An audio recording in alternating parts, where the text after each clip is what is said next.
സെക്രട്ടേറിയറ്റിന് മുന്നിൽ 37 ദിവസമായി നടന്നുവന്ന LPST റാങ്ക് ഹോൾഡർമാരുടെ സമരം പിൻവലിച്ചിരിക്കുകയാണ്. ഇതിൽ കൃത്യമായ ആവശ്യങ്ങളിൽ ഉറപ്പ് ലഭിക്കുന്നതുവരെയും സമരപ്പന്തലിൽ തുടരും എന്നുള്ളതാണ് അവർ അറിയിക്കുകയും ചെയ്യുന്നത്. സ്വാഭാവികമായും വിദ്യാഭ്യാസ മന്ത്രിയുടെ തീരുമാനം വന്നതിന് പിന്നാലെ LPST റാങ്ക് ഹോൾഡർമാരുടെ മനസ്സിൽ ആശ്വാസമാണ്. ഇപ്പോൾ ഇവർക്ക് ഐക്യദാർഢ്യം പ്രഖ്യാപിച്ചുകൊണ്ട് സെക്രട്ടേറിയറ്റിലെ ഈ സമരവേദിക്ക് മുന്നിലായി DYFI യുവമോർച്ച പ്രവർത്തകരാകെ തന്നെയുമുണ്ട്. നമുക്ക് റാങ്ക് ഹോൾഡർമാരോട് നിലവിൽ ചോദിക്കാം. അശ്വതി എന്നുള്ള റാങ്ക് ഹോൾഡർ ഇപ്പോൾ സി മലയാളം ന്യൂസിനൊപ്പമുണ്ട്. നിങ്ങളുടെ ആവശ്യങ്ങളിൽ സർക്കാർ എടുത്ത തീരുമാനങ്ങളെ എങ്ങനെ കാണുന്നു? 45 ദിവസം ഈ വിഷയം പഠിക്കാൻ വേണ്ടി സമയം വേണമെന്നുള്ളതാണ് സർക്കാർ ആവശ്യപ്പെട്ടിരിക്കുന്നത്. അപ്പോൾ ആ ടൈം ബൗണ്ടായി അത്തരം കാര്യങ്ങളിൽ തീരുമാനമുണ്ടാകുമെന്ന് കരുതുന്നുണ്ടോ? ഇതിനു മുന്നേ നമ്മളോട് 2 മാസത്തെ സമയം ചോദിച്ചിട്ടുണ്ടായിരുന്നു. എന്നാൽ അതുമായി ബന്ധപ്പെട്ടിട്ടാണ് നമ്മൾ ഈ സമരം പിന്നെയും കണ്ടിന്യൂ ചെയ്തു പോയത്. ഇന്നിപ്പോൾ നമ്മൾ ചർച്ചയ്ക്ക്, അത് ഒഫീഷ്യലായിട്ട് ഇന്ന് ആദ്യമായിട്ടാണ് നമ്മളൊരു ചർച്ചയ്ക്ക് വിളിക്കുന്നത്. ചർച്ചയ്ക്ക് പോയ സമയത്ത് അവിടെ വിദ്യാഭ്യാസ മന്ത്രിയും പൊതുവിദ്യാഭ്യാസ ഡയറക്ടറും പൊതുവിദ്യാഭ്യാസ സെക്രട്ടറിയും ഉണ്ടായിരുന്നു.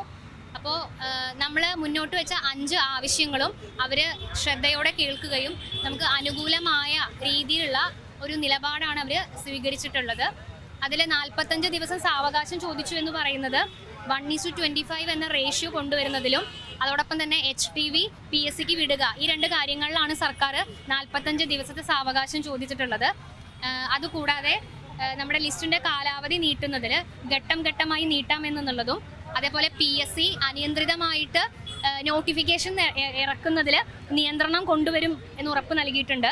കൂടാതെ എയ്ഡഡ് അധ്യാപകരെ സംരക്ഷിക്കുന്ന രീതിയിൽ തന്നെ PSC എഴുതിയിട്ട് കയറുന്ന ഡിവിഷൻ ഫോൾ വന്നിട്ട് പുറത്ത് നിൽക്കുന്ന, അതായത് ഡിവിഷൻ ഫോൾ വന്ന് ഇനി പോസ്റ്റുകൾ പുറത്താകുന്ന സർക്കാർ അധ്യാപകർ, അല്ലെങ്കിൽ ഡിവിഷൻ ഫോൾ വന്ന് ഇനി സർക്കാർ അധ്യാപകർ ആരും തന്നെ പുറത്തു പോകേണ്ട ഒരു അവസ്ഥ ഉണ്ടാകില്ല, അവരെ സംരക്ഷിക്കുന്ന രീതിയിലൊരു സംവിധാനം കൊണ്ടുവരുമെന്നും ഉറപ്പ് നൽകിയിട്ടുണ്ട്. നിരാഹാരം പൂർണ്ണമായും അവസാനിപ്പിക്കുന്നു എന്നുള്ളതാണ് മനസ്സിലാക്കുന്നത്, അല്ലേ? അതെ, നിരാഹാര സമരമാണ് നമ്മൾ പൂർണ്ണമായിട്ട് അവസാനിപ്പിച്ചിട്ടുള്ളത്. കാരണം നമുക്ക് അനുകൂലമായ ഒരു നിലപാട് കിട്ടിയതിൻ്റെ അടിസ്ഥാനത്തിലാണ് വളർമതി ടീച്ചർ ഈ നിരാഹാര സമരം അവസാനിപ്പിച്ചത്. എന്നാൽ സമരം നമ്മളിവിടെ തുടരുക തന്നെ ചെയ്യും. സമരം നമ്മളിവിടെ ഉണ്ടാവും, സമരപ്പന്തൽ നമ്മുടെ പ്രസൻസ് ഉണ്ടായിരിക്കും. പ്രത്യക്ഷ സമരപരിപാടികളിലേക്ക് കടക്കുന്നില്ല, മുദ്രാവാക്യം വിളികളോ വ്യത്യസ്ത തരം സമരങ്ങളോ ഒന്നും തന്നെയില്ല. പക്ഷേ ഇതിൽ ഒരു അന്തിമ തീരുമാനം വരുന്നതുവരെയും സർക്കാരിൻ്റെ ഒരു ഉറപ്പ് അത് കൃത്യമായി പാലിക്കുന്നത് വരെയും സമരപ്പന്തൽ തുടരും എന്നുള്ളതാണ്. അതെ, കൃത്യമായ ഒരു നിലപാട് അവരുടെ ഭാഗത്ത് നിന്ന് ഉണ്ടാകുന്നത് വരെ നമ്മളിവിടെ തുടരുന്നതാണ്.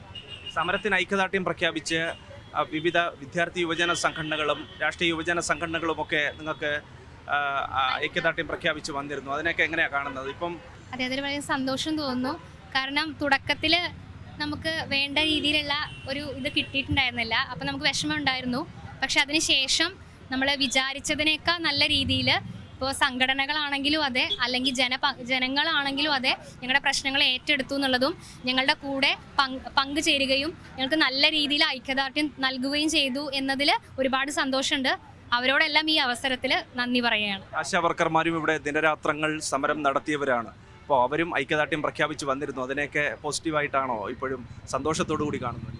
അതെ, കാരണം അവരുടെ മുന്നിൽ പറഞ്ഞാൽ ഞങ്ങൾ അവരുടെ മക്കളുടെ പോലെയാണ്. അപ്പം നമ്മളോട് അത്രയും സ്നേഹത്തോടെ നമ്മളോട് കിടക്കുമ്പോൾ, രാപ്പകൽ ഇവിടെ ഇങ്ങനെ കിടക്കുക പറയുമ്പോൾ അവരുടെ മക്കളുടെ പ്രായമുള്ളവരാണല്ലോ നമ്മൾ. അപ്പം നമ്മളോട് അവർ ഐക്യദാർഢ്യം പ്രഖ്യാപിച്ചു എന്ന് പറയുമ്പോൾ ഒരുപാട് സന്തോഷമുണ്ട്. എന്നോടൊപ്പം യുവമോർച്ചയുടെ സംസ്ഥാന പ്രസിഡന്റ് മനു പ്രസാദ് കൂടി ചേരുകയാണ്. BJPയുടെ ഒരു വലിയ പിന്തുണ ഈ സമരക്കാർക്ക് നിങ്ങൾ നൽകിയിരുന്നു. നിങ്ങൾ സർക്കാരിന് മുൻപാകെ വെച്ച കാര്യങ്ങളൊക്കെ എന്തായിരുന്നു? അല്ല, ഞങ്ങൾ ഈ സമരം തുടങ്ങുന്നത് ഇപ്പോൾ മാത്രമല്ല, കഴിഞ്ഞ ഗവൺമെന്റിന്റെ കാലഘട്ടത്തിൽ ഇത് അംഗീകരിക്കണമെന്നും ഈ ആവശ്യങ്ങളുമായി കുട്ടികൾ ഇവിടെ സമരവുമായി വന്നു. അന്നു മുതൽ തന്നെ ആദ്യമായി ഈ സമരപ്പന്തലിലെത്തിയത് യുവമോർച്ചയുടെ പ്രവർത്തകരായിരുന്നു. അന്നു മുതൽ ഞങ്ങൾ ഈ സമരത്തോടൊപ്പം ഉണ്ടായിരുന്നു.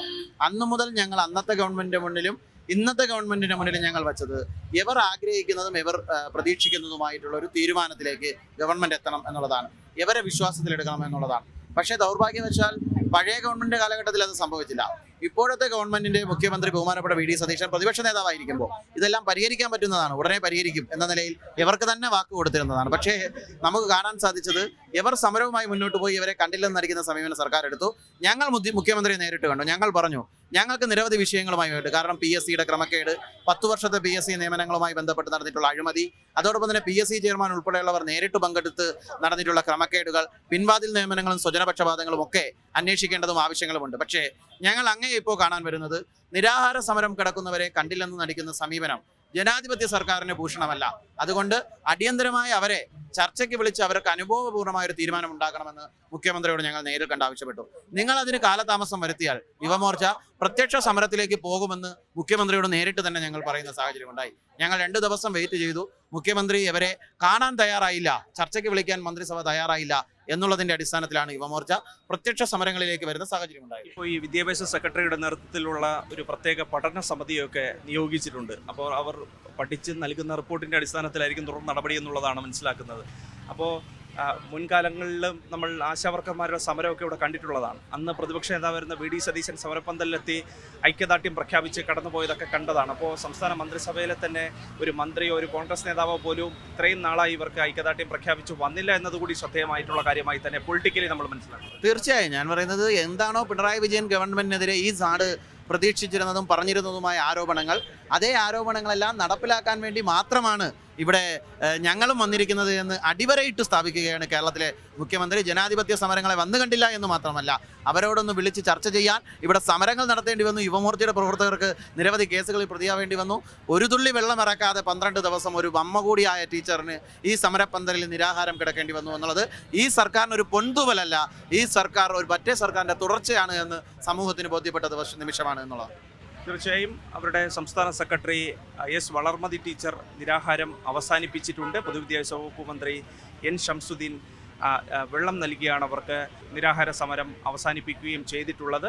ഇപ്പോൾ പ്രത്യക്ഷമായ സമരപരിപാടികളിലേക്കില്ല എന്നുള്ള കാര്യം പറയുമ്പോൾ പോലും അവരുടെ നിരാഹാര സമരം അവസാനിപ്പിച്ചിട്ടുണ്ട്. എന്നാൽ ഇതിലൊരു അന്തിമ തീരുമാനം വരെയും സമരപ്പന്തലിൽ തുടരാൻ തന്നെയാണ് PST റാങ്ക് ഹോൾഡർമാരുടെ തീരുമാനം. സെക്രട്ടേറിയറ്റിന് മുന്നിൽ നിന്ന് ക്യാമറാമാൻ പത്മകുമാറിനൊപ്പം അഭിജിത് ജയൻ, സി മലയാളം ന്യൂസ്. ഏറ്റവും പുതിയ വാർത്തകളും വിശേഷങ്ങളും വിരൽത്തുമ്പിലറിയാൻ സി മലയാളം ന്യൂസ് എല്ലാ ഡിജിറ്റൽ പ്ലാറ്റ്ഫോമുകളിലും ലഭ്യം.